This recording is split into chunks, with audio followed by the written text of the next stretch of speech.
السلام علیکم ورحمۃ اللہ وبرکاتہ۔ الحمدللہ رب العالمین والعاقبۃ للمتقین والصلاۃ والسلام علی رسولہ الکریم۔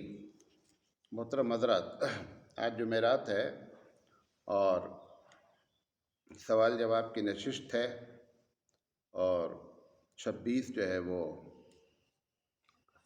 اگست 2021 جو سوالات بھی مغرب تک آئے ہوئے ہیں ان کو جواب دینے کی کوشش کی گئی ہے۔ اس کے باوجود بھی اگر کسی کا سوال رہ گیا ہو تو ذاتی طور پر وہ پوچھ سکتا ہے۔ ایک سوال آیا ہوا ہے کہ مولانا صاحب، آپ مستقل کہتے ہیں کہ مسجدوں سے لوگوں نے اللہ کی کتاب کو باہر کر دیا اور مسجدوں میں تفسیر قرآن نہیں ہوتی ہے، تو اس کی کیا وجہ ہے؟ آخر ایسا کیوں ہو رہا ہے؟ سوال بہت اچھا ہے۔ اس کی 3 بنیادی وجہ ہیں۔ پہلی وجہ یہ ہے کہ جو لوگ نہیں کرنے دیتے ہیں مسجد میں تفسیر کو، وہ یہ کہتے ہیں کہ ہر مسجد میں باصلاحیت امام موجود نہیں ہے، اگر قرآن کی تفسیر کریں گے تو ایک بڑا فتنہ کھڑا ہو جائے گا۔ اور یہ جو ہے یہ جواب میں نے بڑے بڑے لوگوں سے جا کر کے کیا اور یہ جواب دیا انہوں نے۔ میں اس کا جواب دینا چاہتا ہوں، تفسیر کرنا الگ ہے اور تفسیر پڑھنا الگ ہے۔ جہاں پر ایسے امام ہوں جن کے اندر صلاحیت نہ ہو، ان کو چاہیے کہ قطعی تفسیر نہ کریں بلکہ وہ تفسیر پڑھیں۔ جیسے دوسری کتاب دین کی آپ پڑھتے ہیں، مسجد میں بیٹھ کر لوگوں کو بٹھا کے پڑھتے ہیں، ویسے ہی آپ کیا کریں، آپ تفسیر پڑھیں۔ تو یہ عذر ایک دم عذر لنگ ہے، نمبر 1۔ نمبر 2، کیوں نہیں کرنا چاہتے ہیں یہ کام بھی؟ اس کی بہت سی وجہ، 2 بنیادی وجہ ہے۔ ہم پچھلے 40-45 سال سے، جب سے بھارت آزاد ہوا ہے، خاص کر خوب جھوٹ بول بول کر کے لوگوں کو ہم نے اپنی بات سمجھا رکھی ہے، جھوٹی باتیں۔ ان کو خطرہ یہ ہے کہ اگر قرآن کریم مسجد سے تفسیر کی جانے لگی تو ہمارا جھوٹ کیا ہو جائے گا، لوگوں پر ظاہر ہو جائے گا۔ اپنے جھوٹ کو چھپانے کے لیے کیا کیا جا رہا ہے کہ یہ بات کہی جا رہی ہے کہ اگر تفسیر کریں گے تو گمراہ ہو جائیں گے، علم نہیں ہے۔ ایک دم غلط بات ہے۔ تفسیر پڑھنے کی بات کیجئے، کرنے کی بات کیجئے ہی نہیں۔ تو اپنے جھوٹ کو چھپانے کے لیے یہ بات کی جا رہی ہے۔ نمبر 3، ایک برہمن پالیسی ہے کہ عوام میں علم کم سے کم ہو تاکہ ہم کو سلام مارا جاتا رہے۔ یہ پالیسی ہے، بہت پرانی پالیسی ہے، اور یہ جو ہماری ابھی سرکار ہے یہ بھی یہی چاہ رہی ہے۔ ڈھونگ رچا جائے کہ ہم ایجوکیشن کو بہت پسند کرتے ہیں، لیکن اندر سے یہ ہے کہ لوگ جتنا کم پڑھیں گے اتنا ان کو معلومات کم ہوگی، اتنا ہم پڑھے لکھے چند لوگ ان کے اوپر کیا کر سکتے ہیں، حکومت کر سکتے ہیں۔ تو یہ جو بنیادی بات ہے، اس کی وجہ سے معاملہ خراب ہو رہا ہے۔ اور یہ اللہ کے گھر سے جو قرآن کو باہر کیا گیا ہے، جو قرآن کے ساتھ آپ رویہ اختیار کیے ہوئے ہیں، اس کی سزا ہمیشہ ہمیش بھگتنا ہے۔ کوئی بھی اس سے بچ نہیں سکتا، ہر حال میں سزا بھگتنا ہے۔ قرآن کی بد دعا لگنی ہی لگنی ہے۔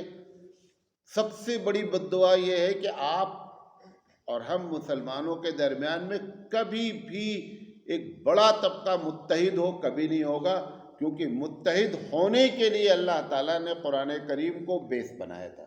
وَاعْتَصِمُوا بِحَبْلِ اللَّهِ جَمِيعًا۔ تو آپ نے پوچھا حبل اللہ کیا ہے؟ آپ نے فرمایا القرآن الکریم۔ قرآن کریم اتحاد کا ذریعہ ہے، اور آپ نے کیا کیا ہے؟ قرآن کریم کو آپ نے مسجد سے باہر کیا ہے۔ ہمیشہ ٹوٹتے رہیں گے۔ اب آپ پچھلے 70 سال سے اپنی کہانی دیکھ لیجئے کہ جتنے لوگ ہیں سب ٹوٹے ہیں۔ بڑے بڑے مدارس 2 حصے میں بٹ گئے، ساری جماعتیں 2 حصے میں، کوئی متحد نہیں رہ پائے گا۔ یہ سب سے بڑی جو ہے نا وہ قرآن کی بد دعا ہے، اس سے بچ نہیں سکتے آپ۔ نہ آپ میں ذاتی طور پر اتحاد ہو سکتا ہے، نہ قوم کی سطح پر اتحاد ہو سکتا ہے، نہ سنستھا کی سطح پر، ادارے کی سطح پر اتحاد ہو سکتا ہے۔ اس کو بھگتنا ہی بھگتنا ہے، بھگت رہے ہیں۔ ایسا نہیں ہے جو میں بات کہہ رہا ہوں کوئی ہوائی بات نہیں کر رہا ہوں، روز ہماری آپ کی زندگی میں یہ بات ہے، لہذا اس کی بددعا لگنی ہی لگنی ہے۔ ایک بات، ایک صاحب نے پوچھا ہے کہ مولانا میری 2 بیوی ہے، ایک بیوی سے 2 بچے چھوٹے ہیں اور دوسری بیوی کے 6 بچے ہیں، مجھے جو تنخواہ ملتی ہے میں دونوں کو آدھا آدھا بانٹ دیتا ہوں اور کچھ اپنے خرچے کے لیے رکھ لیتا ہوں، تو میرا یہ طریقہ شرعی لحاظ سے صحیح ہے یا نہیں؟ آپ کا طریقہ شرعی لحاظ سے ایک دم غلط ہے۔ کیا ہے؟ ایک دم غلط ہے۔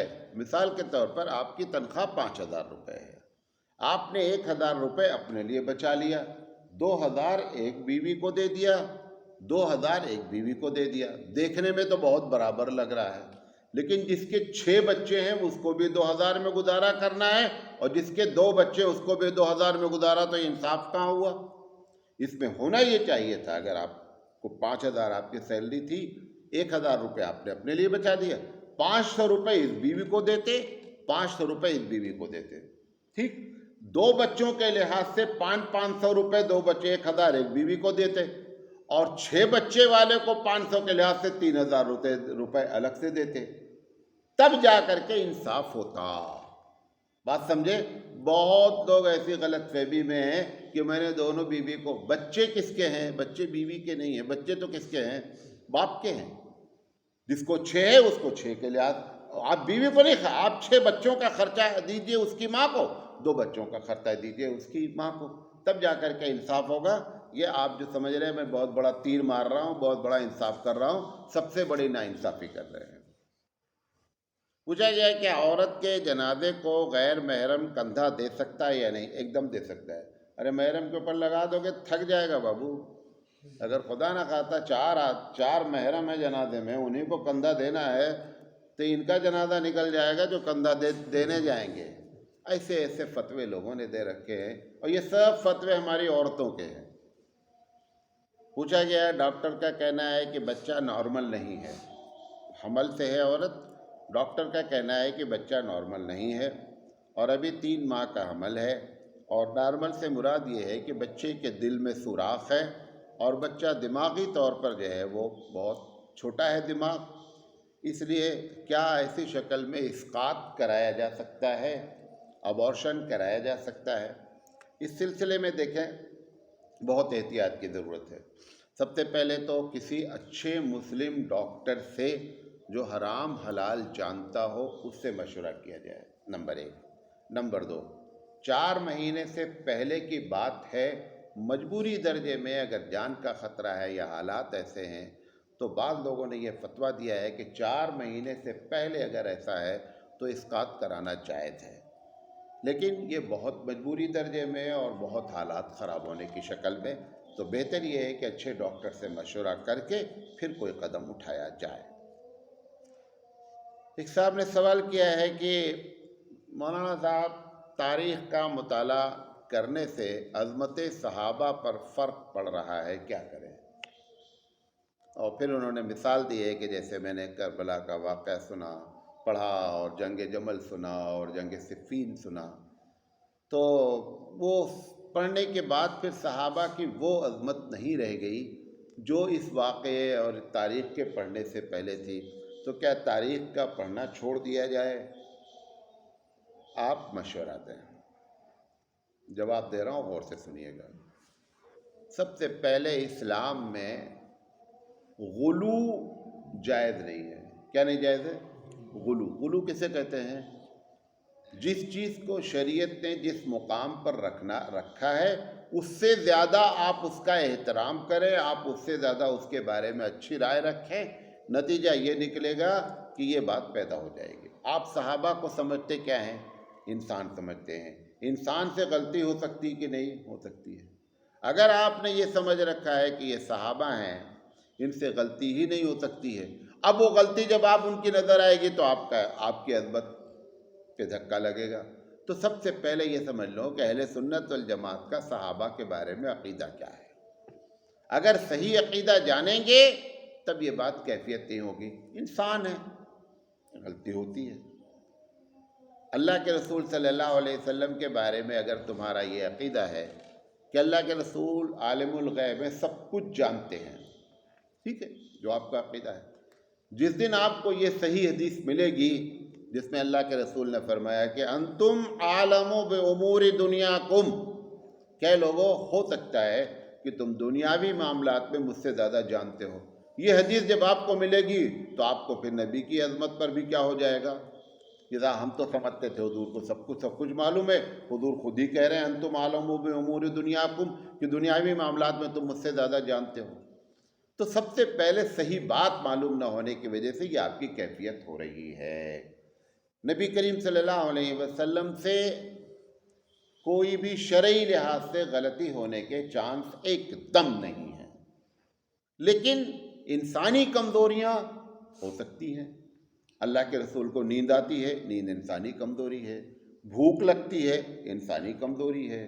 بھول جانا ہے، یہ سب اللہ کے رسول سے ہوا. اب آپ چونکہ اگر ان کو خدا مان لیا ہے، خدا نخواستہ، تو پھر آپ کو لگے گا کہ میں حضور کی عظمت بھی ہم سے نیچے جا رہی ہے تو بھول گئے. ارے بھائی بھول گئے، بھولنا ہی تو انسان کی صفت ہے. یہ تو انسان اکمل کی پہچان ہے، ناقص کی نہیں، اکمل کی پہچان ہے کہ جو کمزوریاں ہیں، بھولنا ہے، کھانا ہے، یہی تو قریش سمجھ رکھے تھے کہ نبی ایسا ہونا چاہیے کہ جو ایک دم ان تمام کمزوریوں سے پاک ہونا، کھانا کھاتا ہو. اس نے کہا، کیا کہا انہوں نے اعتراض کرتے ہوئے کہ ما لہذا الرسول یاکل الطعام ویمشی فی الاسواق، کہ یہ کیسے رسول ہے، کھانا کھاتے ہیں اور بازاروں میں ٹہلتے. کیونکہ انہوں نے رسول کے بارے میں جو عقیدہ قائم کیا، وہ عقیدہ کیا غلط قائم کیا کہ رسول کو کھانا نہیں کھانا چاہیے، رسول کو بیوی نہیں ہونا چاہیے، رسول کو بچے نہیں ہونا چاہیے. اب یقینی بات ہے کہ آپ نے غلط عقیدہ قائم کیا ہے، لہذا یہ معلوم ہونا چاہیے کہ صحیح بات کیا ہے. جب صحیح بات ہوگی تو کوئی عظمت پر فرق نہیں آئے گا. پوچھا گیا کیا کھلے آسمان کے نیچے عورت کا غسل کرنا منع ہے؟ میرے علم میں ایسی کوئی حدیث نہیں ہے. اگر پردہ ہے سائڈ سے تو اوپر سے کھلا آسمان، تو ان کا مطلب آگے تو یہ لکھا تھا کہ پھر اللہ دیکھتا ہے. اللہ تو بغیر آسمان کے بھی دیکھے گا، چاہے تم کمرے کے بند ہو. اگر یہ مطلب ہے بے پردگی کا تو ہر وقت جو ہے وہ دیکھتا ہی دیکھتا ہے. پوچھا گیا کہ ایسی کوئی حدیث ہے جس میں عورت کو کہا گیا ہو کہ چہرہ ڈھانپیں؟ یہ جو قولی حدیث پوچھی گئی ہے کہ اللہ کے رسول نے کبھی کسی حدیث میں یہ کہا ہو کہ عورتوں تم پردہ کرو، اور پردہ کرو تو الگ مسئلہ، کہ چہرے کا پردہ کرو، میرے علم میں ایسی کوئی حدیث قولی موجود نہیں ہے. واقعات موجود ہیں لیکن قولی حدیث میرے علم میں نہیں ہے. واللہ اعلم بالصواب. یہ ایک الگ بات ہے، فتویٰ ہے کہ چہرہ ڈھکنا چاہیے، لیکن آپ نے چونکہ سوال پرٹیکولر حدیث کا کیا ہے، ایسی حدیث میرے علم میں نہیں ہے. پوچھا گیا ہے چاچی اور مامی یعنی چچی اور موانی محرم ہے یا نہیں؟ یہ دونوں غیر محرم ہیں، نہ چچی محرم ہے اور نہ موانی محرم ہے.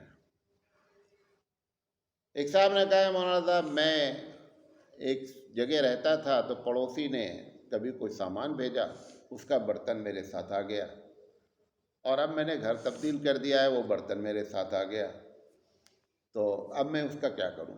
جہاں پڑوسی رہتا ہے جا کے دے دو برتن کو.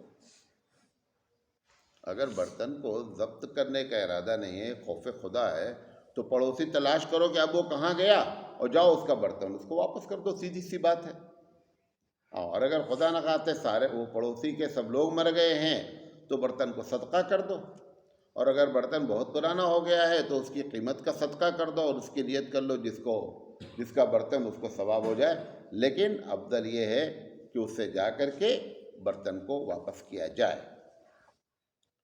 مجھے کیا کچھ لوگ کہتے ہیں کہ جنت کے پانی سے آب زمزم کا پانی بہتر ہے، اس کی کیا حقیقت ہے؟ زمین پر زمزم سب سے بہتر ہے، جنت پہ جنت کا پانی سب سے بہتر ہے. دونوں الگ الگ دنیا ہے، اس دنیا کو اس دنیا سے موازنہ کرنے کی ضرورت ہی نہیں ہے. پوچھا گیا میت کو غسل دینے کے بعد میت کا جو کپڑا ہے اس کو کیا کریں، دفن کر دیں یا جلا دیں یا دریا میں ڈال دیں؟ یہ تو سوال میں جواب، سوال پوچھنا چاہیے اس کا کیا کیا جائے. آپ سوال کریں دریا میں ڈالیں جلا دیں، مطلب تین میں سے کوئی ایک جواب ہم ٹک کریں، تینوں غلط ہے۔ کیا ہے؟ اچھا، وہی میت کے ہاتھ میں سونے کی انگوٹھی رہتی، اس کے بارے میں نہیں پوچھا؟ بھائی جب اگر میت کے بدن سے لگنے سے وہ چیز ناپاک ہو گئی یا خطرناک ہو گئی تو کپڑا تو تھوڑی دیر کے لگتا ہے، وہ تو کیا ہے، انگوٹھی 24 گھنٹے امی کے ہاتھ میں انگوٹھی پڑی ہے، تب تو آپ نے کبھی نہیں چھوڑا کہ ان کو اسی حالت میں دفن کر دیا جائے، نہیں اتری تو کاٹ کے نکال لیا، چھوڑا ہے کبھی؟ ایسے ایسے لوگ جو ہے وہ اپنے مطلب کے جو ہے مسئلے پوچھتے رہتے ہیں، اور پوچھتے کیا رہتے ہیں، یہ لوگوں نے سب بنا رکھا ہے۔ ہم کو تو اتنی حیرت ہوتی ہے کہ 1100 سال ہو گیا بھارت میں اسلام کو آئے ہوئے، کتنا سال ہو گیا؟ 1450 سال اسلام کو آئے ہو گیا۔ 1100 سال جس ملک میں اسلام آیا ہو، وہاں کی عورت اور مرد کو یہ مسئلے نہیں معلوم۔ کیوں نہیں معلوم ہے؟ کیونکہ یہ جو ممبر تھا نا، اس کو 52 جمعہ اللہ نے شرف بخشا تھا سال کے۔ کتنے جمعے؟ 52 جمعہ سے اگر صحیح تقریر اس ممبر سے ہوتی تو یہ سارے مسئلے معلوم ہوتے۔ وہاں سے بکواس ہو رہی ہے، 90% بکواس ہو رہی ہے، وہ باتیں ہو رہی ہیں جس کا ہماری زندگی سے تعلق ہی نہیں ہے۔ لہٰذا یہ ایسے مسئلے آ رہے ہیں، لوگوں کوشش کر کے اپنی مسجد کے ممبروں کو صحیح کر لو، اپنے آپ انشاءاللہ معاملہ صحیح ہو جائے۔ پوچھا گیا ہے کیا اسلام لانے سے پہلے حضرت عمر رضی اللہ تعالیٰ عنہ نے بھی اپنی کسی بچی کو زندہ دفن کیا ہے؟ یہ بات آپ کو بتا دیں، آپ لوگ خاص کر مولوی بن رہے ہیں، یہ جو جھٹکے سے جملہ بولا جاتا ہے کہ عرب لوگ اپنی لڑکیوں کو زندہ درگور کر دیا کرتے تھے، کیونکہ ہم کو جوش پیدا کرنا ہے، صحیح بات بولنا نہیں ہے، جوش پیدا کرنا ہے۔ سب سے پہلی بات نوٹ کر لیں، یہ زندہ درگور کرنے کی کہانی عرب کے چند قبائل میں تھی، قریش میں قطعی نہیں تھی۔ قریش کے خاندان میں بڑے جو خاندان تھے ان کے ہاں قطعی نہیں تھی، یہ چھوٹے چھوٹے بعض خاندان تھے ان کے اندر پائی جاتی تھی، لیکن یہ بڑے جو خاندان تھے ان کے اندر قطعی نہیں تھی۔ لہذا حضرت عمر رضی اللہ تعالیٰ عنہ کا ایسا کوئی واقعہ نہیں ہے۔ اور ہم کو بھی تقریر کرتے وقت اور لکھتے وقت اس بات کا دھیان رکھنا چاہیے، جب بھی بولیں تھوڑا بولیں، صحیح بولنے کی کوشش کریں۔ 1150 سال کا اتہاس آپ کے سامنے ہے کہ غلط بول بول کر کے یہ ساری باتیں پیدا ہوئی ہیں۔ کوشش کریں جہاں رہیں تھوڑا بولیں اور صحیح بولنے کے قرآن حدیث کی روشنی میں گفتگو کریں۔ پوچھا گیا ہے کہ ایک مرد اور ایک عورت کے درمیان جو پیار ہوتا ہے اس کی شرعی حیثیت کیا ہے؟ پیار دو طریقے کا ہوتا ہے، ایک کوئی آدمی اپنی ماں سے پیار کرتا ہے، اپنی بہن سے پیار کرتا ہے۔ سچا پیار، صحیح پیار عبادت ہے۔ اب رہا پھر انہوں نے سوال کیا ہے کہ شادی سے پہلے جو عورت سے ہم پیار کرتے ہیں وہ یا شادی کے بعد جو کرتے ہیں۔ شادی سے پہلے اگر کسی بھی غیر محرم سے ناجائز پیار کیا گیا تو حرام ہے، بیوی سے پیار کیا گیا حلال ہے، عبادت ہے۔ لہذا یہ سب باتیں معلوم ہے، ایسا کچھ نہیں ہے کوئی مسلمان یہ نہیں جانتا کہ لائن مارنا جائز ہے۔ اچھا، آج تک کسی کو کنفیوز ہے؟ آپ کو کنفیوز ہے کہ لائن مارنا جائز ہے؟ یہ پوچھا اس لیے جاتا ہے کہ شاید کوئی گنجائش نکال دیں مولانا صاحب تھوڑی سی، اور ہم جو لائن مار رہے ہیں اس کو جواز کا فتویٰ مل جائے۔ مولانا بھی تمہارے ہی درمیان میں پلے بڑے آدمی ہیں، ہم کوئی اوپر سے ٹپکے نہیں ہیں کہ ہم کو نہیں معلوم کیا ہو رہا ہے، سب معلوم ہوتا رہتا ہے کیا ہوتا ہے۔ مسلمان جو اللہ رسول کو پہچانتا ہے، جانتا ہے، کسی کو نہیں معلوم، کسی کو یہ بات کا شک نہیں ہے کہ یہ سب چیزیں ناجائز اور حرام ہیں۔ پوچھا گیا ہے، یہ ایک بڑا اہم سوال آیا ہوا ہے، پوچھا گیا ہے کہ ہم نے مولانا صاحب آپ کی تقریریں سن کر ایک مسجد کی تعمیر کی ہے، احمد آباد سے سوال آیا ہے، بہت اچھا سوال ہے۔ ہم نے اپنی مسجد کی تعمیر کی اور تہخانے کو، مسجد کے تہخانے کو عورتوں کے لیے خاص کر دیا، اور یہ پہلے سے بتا دیا کہ یہ مسجد کا حصہ نہیں ہے۔ اب وہاں پر ہم اپنے مستورات کا اجتماع کرتے ہیں، اس پر کچھ لوگوں کو بڑا اعتراض ہے کہ مستورات کا مسجد میں آنے کی اجازت کیوں دی گئی؟ یہ کئی ہفتے سے چل رہا ہے، آج اس پر پوری بات سن لیجیے۔ اچھا، جب اس بندے نے تعمیر کیا یا مولانا سراج نے مسجد الحمدللہ بنائی، عورتوں کے لیے تعمیر کی، اور کہا یہ نچلا حصہ مسجد نہیں ہے، تو جب عورت آئی تو مسجد میں آئی کہاں عورت؟ ہمیں وہ تو مسجد ہی نہیں ہے یار، ہم تو پہلے سے بول دیے وہ مسجد نہیں ہے۔ نہیں سمجھے بات؟ ہم نے بتایا کہ مسجد جو ہے وہ گراؤنڈ فلور سے شروع ہوگی، بیسمنٹ مسجد نہیں ہے۔ اب ہم نے کہا کہ عورتیں اس میں آ کر کے پروگرام کر سکتی ہیں، جمعہ میں تقریر سن سکتی ہیں، نماز میں شامل ہونا چاہیں نیچے شامل ہو سکتی ہیں، جو بھی پروگرام کرنا چاہیں۔ تو ہم نے مسجد میں بلایا کہاں ان کو؟ سب سے پہلی بات تو پہلا جواب الزامی جواب کہ مسجد میں بلایا ہی نہیں ہے۔ نمبر 2، جن لوگوں نے مکروہ تحریمی کا فتویٰ دیا ہے کہ عورت کا مسجد میں آنا مکروہ تحریمی ہے، بہت دل گردے کا کام کیا ہے۔ کیوں؟ کسی صحابہ سے یہ ہمت نہیں ہوئی کہ مکروہ تحریمی کا فتویٰ دے۔ ہم لوگوں نے فتویٰ دیا، ہماری تو ہمت نہیں ہے یہ بات جملہ بولنے کی کہ رسول اکرم صلی اللہ علیہ وسلم جن عورتوں کو مسجد میں آنے کی اجازت دیں، ہماری کیا حیثیت ہے کہ ہم یہ جملہ بولیں کہ ان کا آنا گناہ ہے؟ یہ تو بہت دل گردے کی بات ہے، نمبر 1۔ نمبر 2، دوسری حدیث مسلم شریف کی، نسائی شریف کی، جس میں یہ کہا گیا صحابہ سے، اللہ کے رسول نے فرمایا کہ اگر یہ تمہاری عورتیں مسجد میں آنا چاہیں تو ان کو کبھی نہیں روکنا۔ اللہ کے رسول منع کریں کہ نہیں روکنا، اور ہم مکروہ تحریمی کا فتویٰ دیں تو ہم تو بہت بڑے ہیں، خدا نہ خواستہ اللہ کے رسول سے بھی زیادہ مصلحت ہمارے اندر موجود ہے۔ نمبر 3، اگر یہ سمجھ کر عورت آئے کہ مسجد میں آنے سے ثواب زیادہ ہے تو اس سے بڑا بھی بیوقوف کوئی عورت نہیں ہے، کیونکہ صحیح حدیث ہے کہ عورتوں کی گھر کی نماز مسجد سے افضل ہے۔ قطعی اس کا یہ سمجھ کر آنا کہ مسجد میں آنے سے ثواب زیادہ ہے ایک دم غلط ہے۔ ساری باتیں کہہ رہا ہوں ایک ایک کر کے۔ حضرت عائشہ صدیقہ رضی اللہ تعالیٰ عنہ فرماتی ہیں کہ جس طریقے سے عورتیں آج آ رہی ہیں، اگر اللہ کے رسول کے زمانے میں آتی تو حضور ان کو منع فرما دیتے۔ ٹھیک ہے، حضور ہوتے منع فرما دیتے یا نہیں، یہ تو ان کا ایک آئیڈیا ہے، حضرت عائشہ صدیقہ رضی اللہ تعالیٰ عنہ کا ایک آئیڈیا ہے۔ میں یہ کہتا ہوں کہ حضرت عائشہ رضی اللہ تعالیٰ عنہ جو امہات المومنین ہیں اور عورتوں کا مسئلہ ہے، اور یہ بات بھی سمجھ گئی ہیں کہ اس حالت میں عورتیں آ رہی ہیں، تو انہوں نے منع کیوں نہیں کر دیا کہ آج سے کسی بھی عورت کا آنا جائز نہیں ہے؟ نمبر 4، جو لوگ یہ کہہ رہے ہیں کہ صحابہ کا اس پر اجماع ہے کہ انہوں نے عورتوں کو آنا منع کر دیا، میری سمجھ سے جھوٹ بول رہے ہیں، ایک دم غلط بات ہے۔ کوئی اجماع نہیں ہے، کوئی اجماع نہیں ہے۔ لہذا اچھا، جہاں پر بھی لکھا ہوا ہے وہ علت لکھی ہوئی ہے کہ فتنہ ہے۔ میرا کہنا یہ کئی مرتبہ جملہ بول چکا ہوں کہ سارے فتنہ پیدا کرنے والے سارے گنڈے شہر کے کہاں جمع ہیں؟ مسجد میں۔ مسجد میں جمع ہوتے ہیں۔ بازار میں اللہ کے رسول فرمایا کہ بازار بدترین جگہ ہے، آج تک وہاں کے بارے میں آپ نے فتویٰ نہیں دیا ہے کہ عورتوں کا بازار جانا مکروہ تحریمی ہے۔ تو ہماری مفتی صاحب کی عورتیں بھی بازار جا رہی ہیں، کوئی فتویٰ حرام کا نہیں ہے، کوئی فتویٰ مکروہ تحریمی کا۔ اگر مکروہ تحریمی کا فتویٰ ہے تو کہاں سے ہے؟ مسجد میں آنے سے۔ اب سوال یہ ہے کہ جب اس قسم کے فتوے دیے جائیں گے تو عورتوں کو دین کہاں سے سیکھے گا؟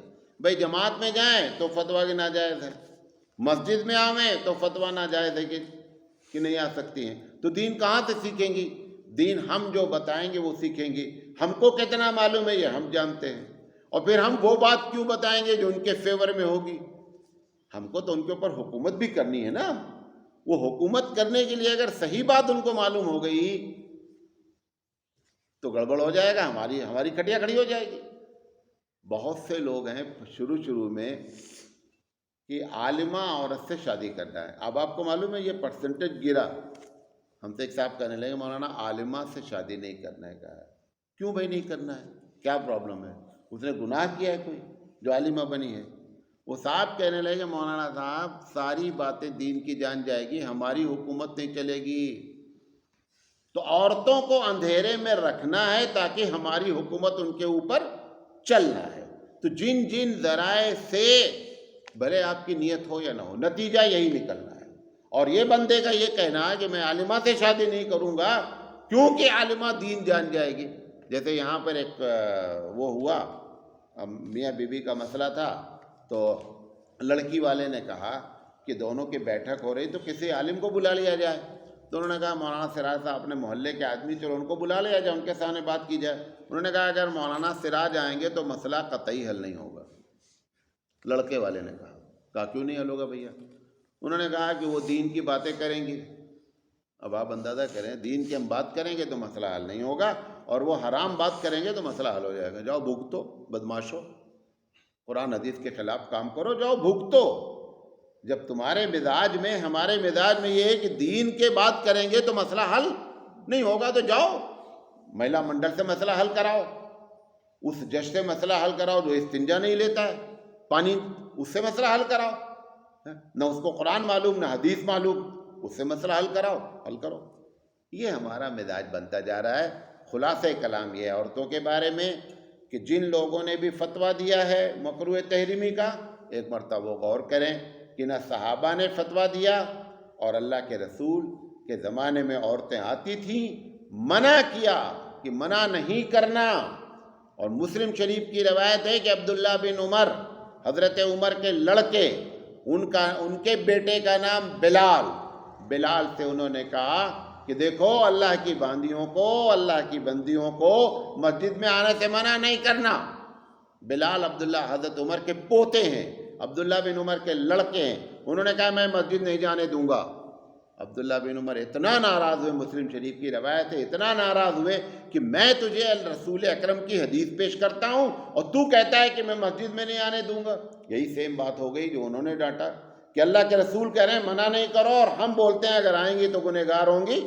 میری ہمت بھیا ایسا فتویٰ دینے کی نہیں ہے، اور نہ میرا اتنا دل گردہ ہے کہ صحابہ کے خلاف، نبی کے خلاف ہم ایک فتویٰ دیں۔ جن لوگوں نے فتویٰ دیا ہے وہ اپنے فتوے کے ذمہ دار ہیں، لیکن میرے نزدیک ایک دم آنا جائز ہے، اس وقت ضرورت ہے۔ ویسے سپریم کورٹ میں رٹ پڑی ہوئی ہے، ابھی کیرلا کی مندر کے بارے میں رٹ پڑی تھی، آپ کو معلوم ہے؟ عدالت نے فیصلہ کر دیا کہ تم عورتوں کو مندر میں جانے سے نہیں روک سکتے، ایسے ہی وہ پولیس لے کر آئیں گے اور مسجد میں تم کو داخل کرنا پڑے گا۔ اس سے پہلے اپنے فتوے کو صحیح کر لے، اپنے ہم مزاج کو بھی صحیح کر لے۔ بہرحال بڑے بڑے اداروں نے فتویٰ دیا ہے، ہو سکتا ہے اس وقت کی ضرورت رہی ہو کوئی وجہ، لیکن میری سمجھ سے آج کوئی ایسی وجہ نہیں ہے۔ سب سے شریف لوگ اگر کہیں اکٹھا ہوتے ہیں تو کہاں اکٹھا ہوتے ہیں؟ مسجد میں اکٹھا ہوتے ہیں، کوئی فتنہ نہیں ہے۔ کالج جائے مکروہ تحریمی کا فتویٰ نہیں ہے، بازار جائے مکروہ تحریمی کا فتویٰ نہیں ہے، اکیلے بازار جاتی گھنٹہ بھر گھومتی، کوئی مفتی صاحب کا مکروہ تحریمی کا فتویٰ نہیں۔ اگر مکروہ تحریمی کا فتویٰ ہے تو اللہ کے گھر کے لیے ہے، کیونکہ سارے بدماش نعوذ باللہ مسجد میں جمع ہو گئے ہیں، لہذا ان کو فتنے سے بچانے کے لیے مسجد سے دور رکھنا ہے۔ عجیب و غریب بات ہے۔ مجھے یا بیوی شوہر سے جسمانی تعلقات نہیں بناتی، اور شوہر جب قریب ہوتا ہے تو کہتی کہ پیار صرف جنسی تعلق کا نام نہیں ہے، یہ کہہ کر الگ لیٹ جاتی ہے، برائے کرم اس کا حکم بیان کریں۔ پچھلے جمعہ بھی سوال آیا تھا، کوشش کی گئی تھی، لیکن اس کے بعد کسی وجہ سے وہ سوال کا جواب نہیں بھیجا جا سکا۔ دیکھیں، سب سے پہلی بات تو بیوی یہ سمجھ لے کہ یہ گناہ کبیرہ ہے۔ مزے کی بات ہے، کل، آج تاریخ کتنی ہے؟ 25 یا 24 تاریخ کو چھتیس گڑھ ہائی کورٹ نے ایک کیس پر فیصلہ کیا ہے۔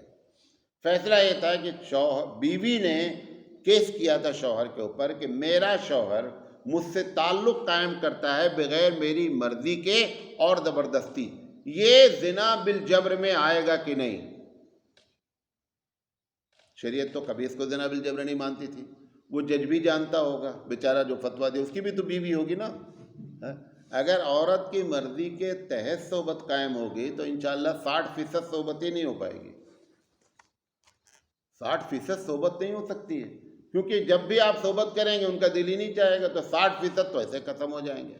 وہ جج کو بھی یہ بات معلوم تھی کہ اصل اندر اس نے معلوم کیا ڈیسیزن دیا، بہترین فیصلہ کیا اس نے کہا کہ شوہر بیوی کی مرضی کے تحت یا بیوی کی مرضی کے خلاف صحبت کرتا ہے، یہ کوئی ریپ نہیں ہے۔ انگریزی میں کہتے ہیں ریپ، کہتے ہیں زنا بالجبر کو، یہ کوئی ریپ نہیں ہے، یہ اس کا رائٹ ہے، یہ اس کا حق بنتا ہے۔ لہذا یہ جو اس کے پہلے بھی دلی کورٹ نے بھی، یہی ہائی کورٹ نے بھی فیصلہ کیا تھا کہ اس کو آپ جو ہے شوہر کے ساتھ زنا بالجبر کا لفظ استعمال نہیں کیا جا سکتا، چاہے بیوی کی مرضی سے کرے اور چاہے بیوی کی مرضی سے نہ کرے، چاہے زبردستی کرے، جو بھی کرے، یہ زنا نہیں شامل ہوگا۔ یہ ایک الگ بات ہے۔ اخلاقی لحاظ سے شوہر کو چاہیے کہ بیوی کو بھی راضی کر کے صحبت کی جائے، اس کا ایک الگ مزہ ہے۔ یہ زبردستی کرنے کے فائدہ نہیں ہے، لیکن یہ زنا کے حکم میں قطعی نہیں آتا ہے۔ تو پہلی بات تو یہ صاحبہ جو کر رہی ہیں، جو بات فلسفہ پیش کر رہی ہیں، ایک دم غلط پیش کر رہی ہیں، نمبر ایک۔ نمبر دو، یہ گناہ کبیرہ ہے، پوری رات فرشتے لعنت کرتے ہیں ایسی عورت پر۔ صحیح حدیث ہے، اگر اللہ رسول کو مانتی ہیں آپ، حدیث میں صراحتاً ہے کہ اگر عورت اس طریقے سے ناراض ہو کر کے کروٹ بدل کر لیٹ جائے، پوری رات فرشتے لعنت کرتے رہتے ہیں۔ اور تیسری، آپ پوچھ رہے آپ کو مشورہ کیا ہے؟ چاہے اس کو طلاق دیں یا نہ دیں، آپ دوسری شادی کر لیجئے اور اپنا مسئلہ حل کر لیجئے۔ اور اگر اس کے باوجود وہ کہیں میں آپ کے ساتھ نہیں رہنا چاہتی، تو ان کو بھی چاہیے کوئی ایسا مرد تلاش کر لیں جس کو صحبت کی خواہش ہی نہ ہو، تو دونوں کی گاڑی اچھی چل جائے گی۔ واللہ اعلم بالصواب۔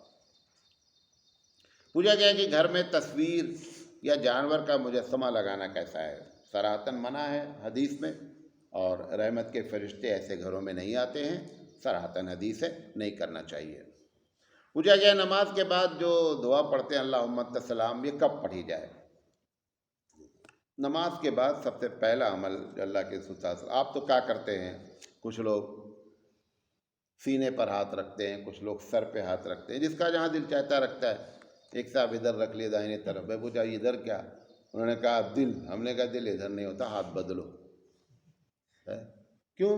جب انسان اپنی مرضی کے تحت کام کرے گا، اللہ کے رسول کا طریقہ اسے معلوم ہی نہیں ہوگا، تو بیچارہ جو چاہے کرے گا۔ سر پہ ہاتھ رکھنے کی جو حدیث ہے، وہ حدیث نہایت ضعیف ہے، نمبر ایک۔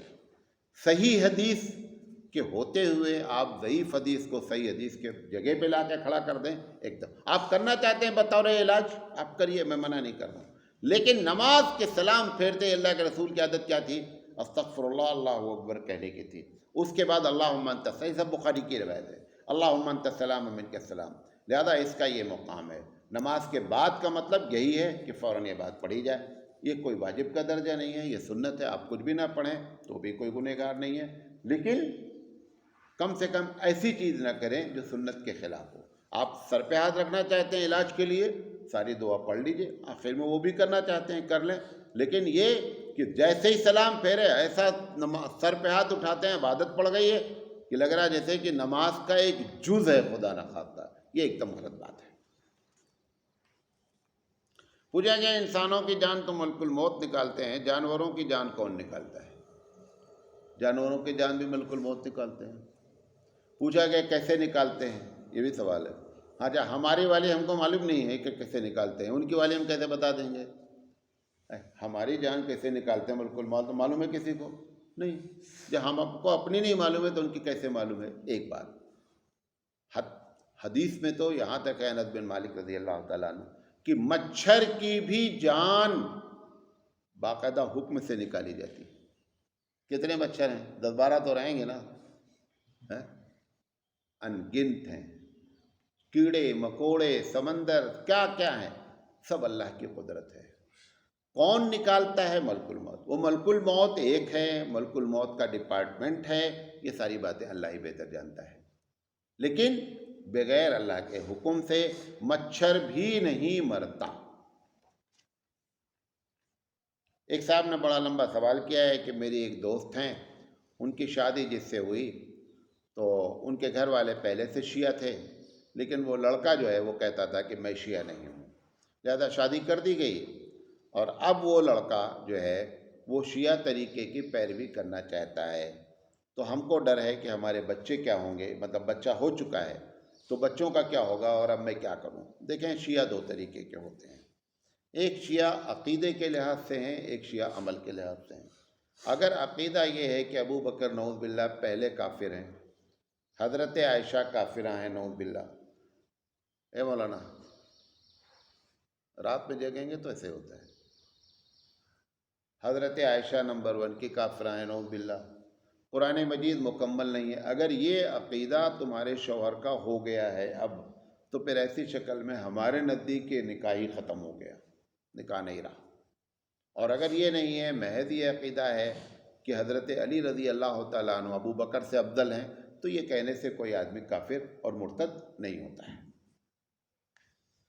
پوچھا گیا کیا خواتین قبرستان جا کر اپنے مرحومین کے لیے دعا کر سکتی ہیں؟ مرحوم کی جو روح ہے اس کا آپ کے گھر سے بھی دوری اتنی ہے، قبرستان سے بھی اتنی ہے، تو دعا کرنے کے لیے وہاں جانا کوئی ضروری نہیں ہے، نمبر 1۔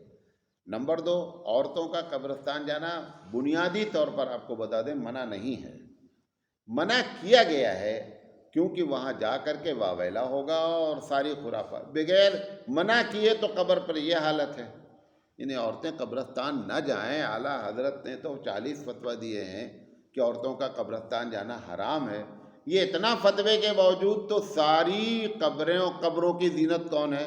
عورتیں ہیں۔ اور اگر خدا نہ خواستہ مولانا لوگ فتویٰ دے دے کہ جانا جائز ہے تو پھر کوئی مرد وہاں انشاءاللہ نظر ہی نہیں آئے گا، انہی کو ویسے بھی نظر نہیں آتے، آپ جا کے کھڑے ہو جائیے ساری عورتیں ہیں وہاں پر، اور انہی کی وجہ سے رونق بھی ہے، انہی کی وجہ سے ہم بھی کبھی کبھی چلے جاتے ہیں، کیونکہ وہ رونق دیکھنے کا ہمارا بھی دل چاہتا ہے، تو وہ اچھی جگہ ہے۔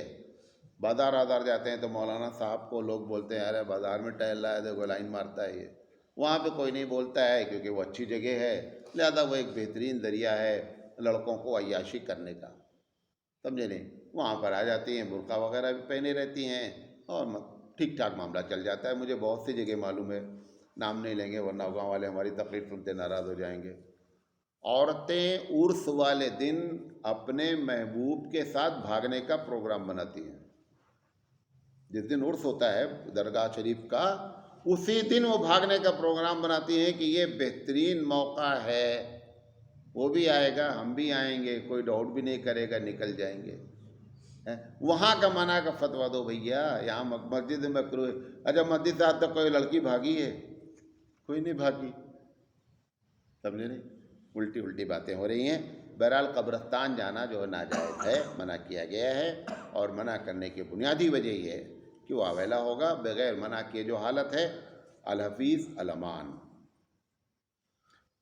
پوچھا گیا ہے کہ جب بچہ پیدا ہوتا ہے تو اس کے کان میں اذان دیتے ہیں اور اس کو مسلمان بناتے ہیں، جبکہ کوئی غیر مسلم مسلمان ہوتا ہے تو اس کے کان میں اذان نہیں دی جاتی، تو ایسا کیوں ہوتا ہے؟ کوئی حدیث ہے جس سے بچے کے کان میں اذان دینے کا ثبوت ہو؟ حدیث تو صراحتاً ہے کہ بچہ جب پیدا ہو تو کان میں اذان دی جائے۔ یہ جس صاحب نے سوال کیا ہے ان کو یہ غلط فہمی ہے کہ اذان دے کر کے مسلمان بنایا جاتا ہے۔ نمبر 1، اللہ کے رسول نے فرمایا کہ ہر بچہ فطرت پر پیدا ہوتا ہے، اور وہ فطرت کیا ہے؟ اسلام ہے۔ تو یہ پہلی بات غلط فہمی دور ہونی چاہیے کہ اذان دینے کی وجہ اس کو مسلمان بنانا ہے۔ اذان دینے کی وجہ ہے کہ اس کے کان میں توحید کے لفظ سب سے پہلے پڑھنے چاہیے، اس وجہ سے۔ بابا یا نہیں کیا بولا؟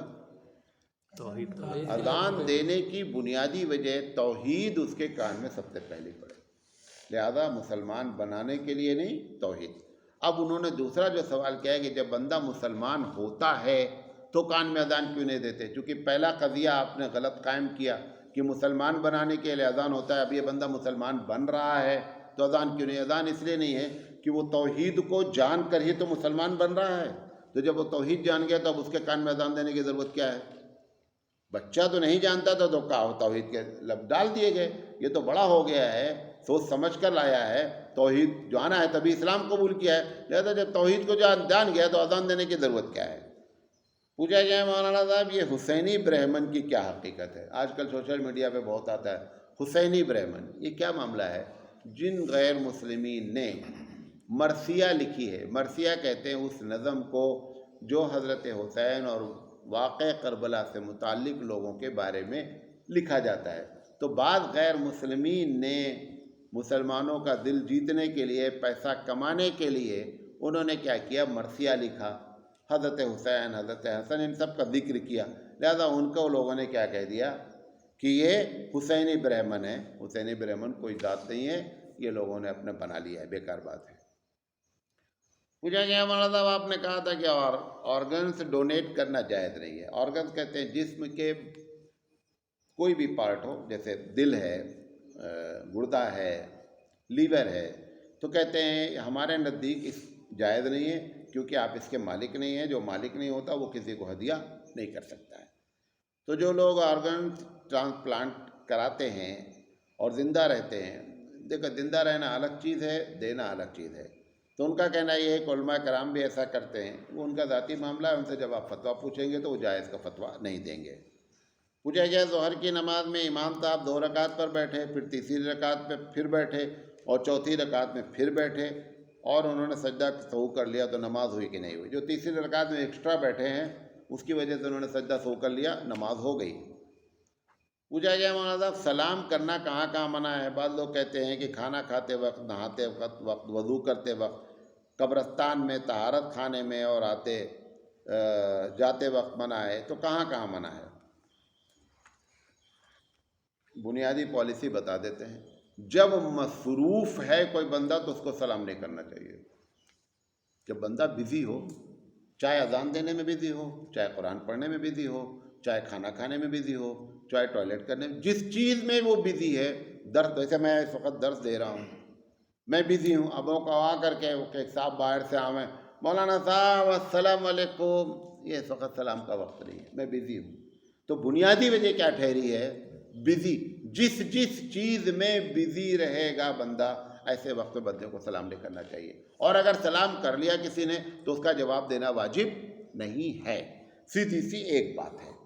ایک اور مسئلہ ہے دوسری، پہلی بنیادی بات سمجھ گئے نا؟ اب اس میں ہم یہ نہیں بتا سکتے، جس چیز میں بزی ہو 20 چیز ہو سکتی ہیں، 25 چیز ہو سکتی ہیں۔ ایک فتویٰ اور ہے کہ کشف عورت کے وقت میں سلام نہیں کرنا چاہیے۔ مثال کے طور پر ایک آدمی ایسا کپڑا پہنے ہوئے ہے جو شرعی لحاظ سے صحیح نہیں ہے، مطلب ایک مرد ہے انڈر ویئر پہنے ہوئے ہے، کشف عورت ہے، ایسے وقت پہ سلام کرنا نہیں۔ ایک عورت بلاؤز پہنے ہوئے اور پیٹ پورا کھلا ہوا ہے، ایسی عورت کو بھی سلام نہیں کرنا۔ ویسے بھی عورتوں کو سلام نہیں کرنا چاہیے، لیکن اگر وہ بلاؤز کھلا ہوا ہے تو پھر کشف عورت ہے، قطعی سلام نہیں کرنا چاہیے۔ کیوں؟ ایسے آدمی کو کوئی سلامتی کی بات آپ بھیج رہے ہیں جو شریعت کا احترام نہیں کرتی۔ بھئی ایک آدمی ننگا ہے، ایک آدمی انڈر ویئر پہنے، آپ اس کو بولیں اللہ تم کو سلامت رکھے، بیوقوف آدمی، ایسے آدمی کو سلامتی کی دعا دینے کی کیا ضرورت؟ جو اسلام کا احترام نہ کرے، جو اسلام کے قانون کا احترام نہ کرے، اس کے سلامتی کے لیے دعا دینا کیا معنی ہے؟ بھئی اسی لیے جو غیر مسلم کو سلام کرنا منع ہے کہ وہ اللہ اور اس کے رسول کا احترام نہیں کرتا ہے، اس کو سلام بھی کیا جاتا ہے تو کیا کہا جاتا ہے؟ السلام علی من اتبع الہدی، سلامتی اس پر ہے جو ہدیٰ کا، ہدایت کا طالب ہے۔ تو سلام نہ کرنے کی وجہ یہ ہے کہ کشف عورت میں اس نے کس کا مذاق اڑا رکھا ہے؟ شریعت کا مذاق اڑا رکھا ہے، جو شریعت کا مذاق اڑا، اسی لیے بدعتی کی عزت کرنا جائز نہیں ہے۔ کس کی؟ بدعتی شخص کا احترام اور عزت کرنا جائز نہیں، حدیث سے منع ہے، یہی وجہ ہے۔ مجھے یہ مولانا صاحب قربانی میں جو 7 حصے لیے جاتے ہیں، اگر ایک آدمی کی نیت صحیح نہ ہو تو بقیہ کا کیا ہوگا؟ قربانی کسی کی قبول نہیں ہوگی۔ مطلب ایک آدمی اس لیے قربانی کر رہا ہے کہ گوشت زیادہ ملے گا اس جانور میں، یا کوئی اور نیت ہے، اگر نیت غلط ہے، قربانی کی نہیں ہے، تو پھر قبول نہیں ہوگی۔ ایک شخص داڑھی رکھ رہا ہے، داڑھی رکھے ہوئے ہے، ایک جگہ اس کو جاب ملی ہے، جاب والے کہہ رہے ہیں کہ جب تک داڑھی نہیں منڈاؤ گے جاب نہیں ملے گی، جاب چھوڑ دینا چاہیے، داڑھی نہیں منڈانا چاہیے، داڑھی منڈانا حرام ہے۔ پوچھا گیا ہے کہ پیاز اور لہسن کھا کر جو مسجد میں آنا منع ہے، تو کیا اگر اکیلے میں کوئی آدمی نماز پڑھ رہا ہو تو پیاز کچا اور کچی لہسن کھا کر کے پڑھ سکتا ہے؟ جب وہ نماز پڑھتا ہے تو اللہ سے گفتگو کرتا ہے نا، چاہے انفرادی طور پر ہو اور چاہے جماعت مسجد میں جانا ہو، دونوں شکل میں ناجائز ہے۔ کچی پیاز۔ پوچھا گیا حضور کو امی کیوں کہتے ہیں جبکہ اللہ نے ان کو تعلیم دی، الرحمن علم القرآن، حدیث ہے بعثت معلما، یعنی سوال یہ ہے کہ امی کہتے ہیں جو آدمی لکھنا پڑھنا نہ جانتا ہو۔ قرآن مجید کہہ رہا ہے کہ میں نے محمد صلی اللہ علیہ وسلم کو سکھایا، تعلیم دی۔ اللہ کے رسول کہہ رہے ہیں بعثت معلماً، کہ میں بحیثیت معلم بھیجا گیا ہوں۔ تو ایک آدمی معلم ہے تو وہ تو تعلیم اس کو ہے، تو پھر کیوں کہا گیا ہے کہ امی کے معنی ہوتے جو لکھنا پڑھنا نہیں جانتا ہوں؟ دیکھیں، اس کو بہت یاد رکھیں، تعلیم ہر چیز کو کہتے ہیں۔ ایک آدمی نے ایک آدمی کو ڈرائیونگ سکھا دی، تعلیم دی کہ نہیں دی؟ تعلیم دے دی، حالانکہ اس نے کوئی اس کو الف بے نہیں سکھایا ہے۔ اللہ نے جو کچھ سکھایا کہ دنیا والوں کی تربیت کیسے کی جائے، یہ اللہ نے سکھا دیا۔ دنیا والوں کو جنت میں کیسے لے جایا جائے، یہ اپنے حبیب کو سکھا دیا۔ لیکن اللہ نے جو ہے وہ الف بے نہیں سکھایا ہے۔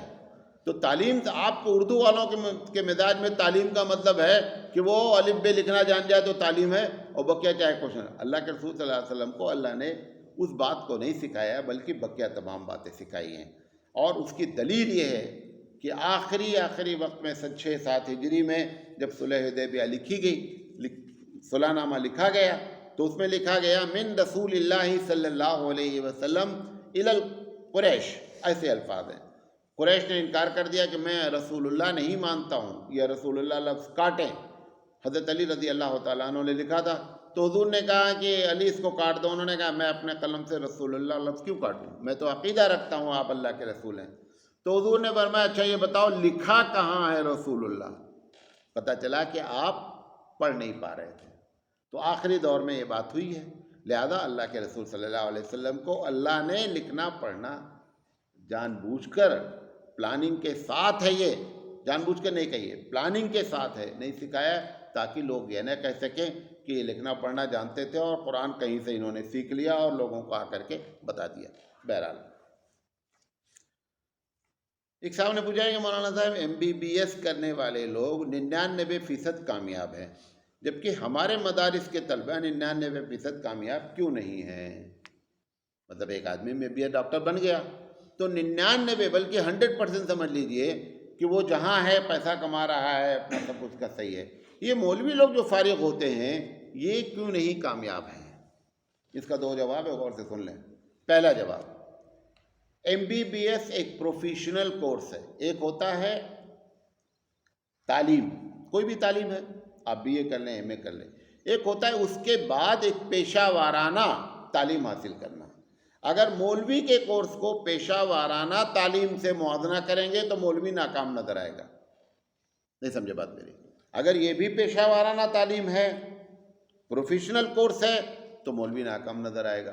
اور اگر اس کو ایک مضمون سمجھ لیں، مثال کے طور پر سارے لوگ سائنس پڑھتے ہیں، سارے لوگ، کیا سارے سائنس پڑھنے والے سائنسدان بن جاتے ہیں؟ نہیں، سائنس پڑھنے والا پہلی کلاس کو بھی پڑھاتا ہے کیونکہ اس کی صلاحیت کم ہے۔ ایسے ہی مولوی پڑھتا ہے، اگر اس کو پروفیشنل کورس نہیں مانیں گے تو مکتب بھی پڑھانے والے موجود ہیں، بخاری بھی پڑھانے والے موجود ہیں۔ تو سارے لوگ بخاری نہیں پڑھا سکتے، جیسے سارے لوگ سائنسدان نہیں بن سکتے، حالانکہ سائنس پڑھتے ہیں۔